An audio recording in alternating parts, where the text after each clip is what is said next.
Epione pain management and regenerative centre. ఇక మీ నొప్పులు శాశ్వతం కావు. తెలుగు రాష్ట్రాల్లో ఎండలు అగ్నిగుండం తలపించే విధంగా ఉన్నాయి. అయితే దీని ప్రభావం ఏ విధంగా ఉండబోతుంది అంటే ఉత్తరాంధ్రలో ఏ విధంగా ఉండబోతుంది అనే నేపథ్యంలో వెదర్ సైంటిస్ట్ సునంద మేడం మనతో పాటు ఉన్నారు. ఆవిడని అడిగి తెలుసుకునే ప్రయత్నం చేద్దాం. మేడం నమస్తే మేడం. మేడం ఈరోజు తెలంగాణ హైదరాబాద్ చూస్తే చాలా ఎక్కువ అత్యధిక ఉష్ణోగ్రత నమోదయ్యింది. అలాగే ఉత్తరాంధ్రలో ఏ విధంగా ఉండబోతున్నాయి రానున్న రోజుల్లో? అంటే మన ఉత్తరాంధ్రలో అయితే కనుక 40కి అంటే దగ్గరగా ఉన్నాయి, కానీ 40కి లెస్సే ఉన్నాయి. టెంపరేచర్స్ అన్నీ కూడాను లెస్ దాన్ 40 టెంపరేచర్స్ రికార్డ్ అవుతున్న పరిస్థితి ఉంది. వెరస్ మన తెలంగాణ అనుకున్నటువంటి కోస్తా ఆంధ్రాలో కానీ లేదా రాయలసీమను అనుకున్నటువంటి కోస్తా ఆంధ్రాలో ఉన్నటువంటి కొన్ని ప్రాంతాల్లో మాత్రం అంటే సౌత్ ఆంధ్ర లో ఉన్నటువంటి మెనీ డిస్ట్రిక్ట్స్లో ఏంటంటే 40 అండ్ అబౌవ్ టెంపరేచర్స్ రికార్డ్ అవుతున్నాయి. ఇక్కడైతే కనుక 40కి తక్కువ ఉన్న టెంపరేచర్స్ రికార్డ్ అవుతున్న పరిస్థితి ఉంది.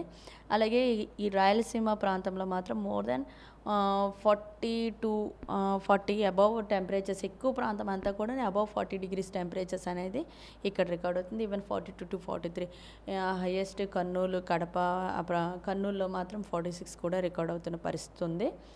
సో రానున్న 3 రోజులు కూడా ఏంటంటే ఈ రాయలసీమ జిల్లాలో ఈ విధమైనటువంటి టెంపరేచర్స్ మరి ప్రివైల్ అవుతాయి.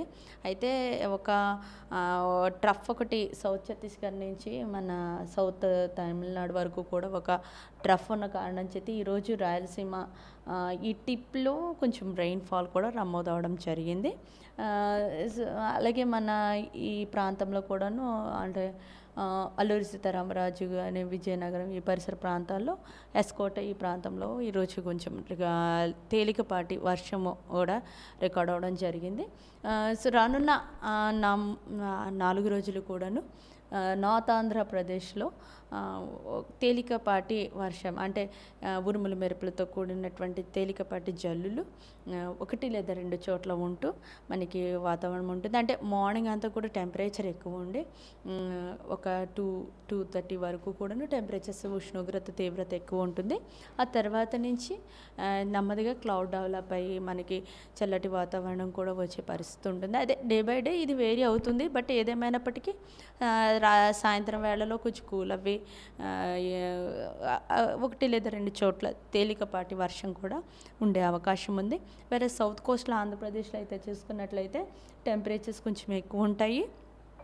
మరి 3 రోజులు కూడా ఇక్కడ టెంపరేచర్ ఎక్కువ ఉంటుంది, 40కి దగ్గరగా ఉంటాయి. 40 ఈ రోజు చూసుకున్నట్లయితే అమరావతి ఆ ప్రాంతాల్లో కూడా 41.5 అలాగా, లేక జంగమహేశ్వరపురం అంటే ఈ పల్నాడు ఈ ప్రాంతం అంతా కూడా కొంచెం హాట్ ఏరియా అనమాట. సో ఇక్కడ కూడా ఎక్కువ టెంపరేచర్స్ ఈవెన్ 45 డిగ్రీస్ టెంపరేచర్ కూడా రికార్డ్ అవుతున్న పరిస్థితి ఉంది. వేరేస్ నంద్యాల, కర్నూలు అండ్ అనంతపూర్ ఈ ప్రాంతం అంతా కూడా అబౌవ్ 40 డిగ్రీస్ టెంపరేచర్స్ అయితే రికార్డ్ అవుతున్నాయి ఇప్పటికే ఆల్మోస్ట్ అన్ని ప్రాంతాల్లోనూ. సో మరి 3 రోజులు కూడా ఇక్కడ ఇక రెడ్ వార్నింగ్ అనేది ఇవ్వడం జరిగింది. ఇది ఆరెంజ్ వార్నింగ్ ఉంటుంది, ఇది ఎల్లో వార్నింగ్లో ఉంటుందన్నమాట. వేరేస్ పార్వతీపురము ఈ ప్రాంతం విజయనగరంలో కూడా కొంచెం టెంపరేచర్స్ ఎక్కువ ఉన్నాయి. బట్ రిమైనింగ్ ప్రాంతం అంతా కూడా లెస్ దాన్ 40 టెంపరేచర్స్ అనేవి రికార్డ్ అవుతున్న పరిస్థితి ఉంది. సో ఏదేమైనప్పటికీ మరి ఉష్ణోగ్రత తీవ్రత అనేది 11 to 3 వరకు కూడా కొంచెం ఎక్కువ ఉంటుంది. అంటే ఎక్కడైతే ఈ యొక్క క్లౌడీ వెదర్ ఉండి కొంచెం తేలికపాటి వర్షం ఉంటుందో అక్కడ బాగానే ఉంటుంది. రిమైనింగ్ ప్రాంతంలో మాత్రం సో 11 to 3 అనేది కొంచెం ఉష్ణోగ్రత ఎక్కువ ఉండి ఇబ్బందికరంగా అంటే వేడి ఒక్కపోత వాతావరణము అనేది బాగా ఉంటుంది. ఈవెన్ ఈ ప్రాంతాల్లో నార్త్ ఆంధ్రాలో కూడాను డే టైంలో మాత్రం చాలా ఎక్కువ ఉష్ణోగ్రత అనేది ఉంటుంది. ఈవెన్ గాలి కూడా వేడిగా ఉంటుంది. సో ఏదేమైనప్పటికీ ఈ టెంపరేచర్స్ ఇలాగా మరి 3 రోజులు ప్రివైల్ అవుతాయి. కాబట్టి ఈ టైంలో బయటికి వెళ్ళే వాళ్ళు చిన్నలు పెద్దలు ఎవరైనా సరే తగినంత జాగ్రత్తలు అయితే తీసుకోవాలి. వాటర్ అవసరం ఉన్నా లేకపోయినా కూడా వాటర్ తీసుకుంటూ ఉన్నట్లయితే ఈ డీహైడ్రేషన్ అనేది ఎక్కువ జరుగుతుంది ఈ యొక్క పరిస్థితుల్లో. సో డీహైడ్రేషన్ నుంచి తప్పించుకోవడం కోసం వాటర్ ఎక్కువ తీసుకోవాలి. మేడం ప్రధానంగా ఈరోజు హైదరాబాద్ చూస్తే కనుక చాలా అత్యధిక ఉష్ణోగ్రత నమోదైంది. ఆ పరిస్థితి ఉత్తరాంధ్రకి ఏమైనా ఉందంటారా? ప్రస్తుతం అయితే మరి ఉత్తరాంధ్రలో అంత టెంపరేచర్స్ లేవు.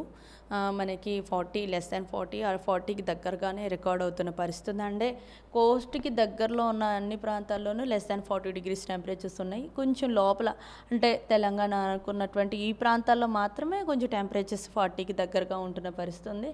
వేరేస్ ఈ సౌత్ ఆంధ్ర అలాగే రాయలసీమ తెలంగాణ అనుకున్నటువంటి ప్రాంతాల్లో మాత్రం కొంచెం 40కి అబవ్ టెంపరేచర్స్ రికార్డ్ అవుతున్న పరిస్థితి ఉంది. రాయలసీమలో ఎనీవే 42 to 43, 44 అలా రికార్డ్ అవుతుంది. సో కాబట్టి ఈ ప్రాంత ప్రజలందరూ కూడాను కొంచెం అప్రమత్తంగానే ఉండాలి.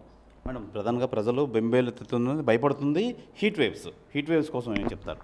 హీట్ వేవ్ ఈ 3 ప్రాంతాల్లోనూ హీట్ వేవ్ పరిస్థితి అయితే ఉంది.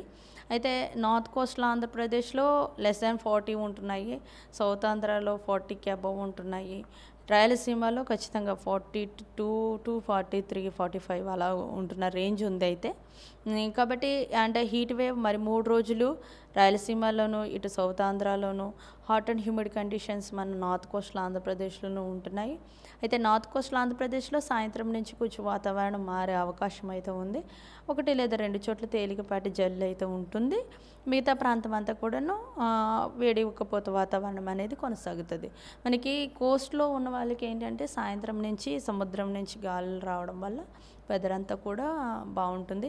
అలాగే ఈ థండర్ స్టార్మ్స్ వచ్చేటప్పుడు అంటే ఉరుములు మెరుపులతో కూడిన జల్లులు వచ్చేటప్పుడు ముందు ఈదురుగాలులు కూడా ఉంటాయి. ఈదురుగాలులు ఒక్కోసారి 30 నుంచి 40 కిలోమీటర్ల వేగంతో ఈవెన్ ఇంకా క్లౌడ్ ఇంటెన్సిటీ కొంచెం బాగా డెవలప్ అయితే కనుక ఈవెన్ 40 to 50 కూడా వెళ్ళే అవకాశాలు ఉంటాయి. అది డిపెండ్ అపాన్ క్లౌడ్ డెవలప్మెంట్ని బట్టి ఉంటుంది.